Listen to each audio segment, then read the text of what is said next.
Hello friends, welcome back to my channel. आंनि आरोबाव दिनैनि मोनसे गोदान भिडिअ दिनै आं दायो माने बैसागु जानो थांगासिनो आरोना ओमफ्राय दाबो नै आं दाबो न' माने गावनि गामियावनो दं आरोना ओमफ्राय दासो थांनो ओंखारदों आं माने दाथ' टाइमा 5ता जाबाय आरोना सान हाबलायलायनोसै वाव बिउटिफुल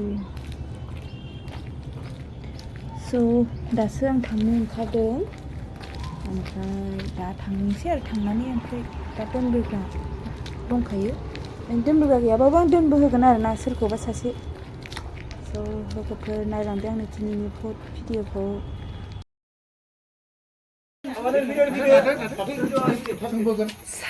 सानिफ्राय स्टार्ट खालामसै आंहा भिडिअ लाग्रोनांगौ भिडिअ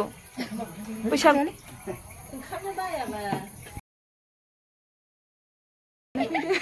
हांगारलै नङा मा बोरै हिरियालाय फारसा मोनानि बिदि जायोब्रा हायबायदिसो जा फ्रि बैसागु जानो फैदों आं रनजिता मोनाव जादो जानोसै दा जाहांबाय मोनहांबाय मोनखांजोब्बाय दे जानोसै फैदो नोंहा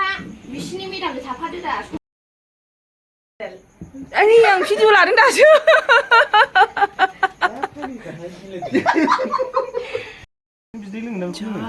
बरियाखाने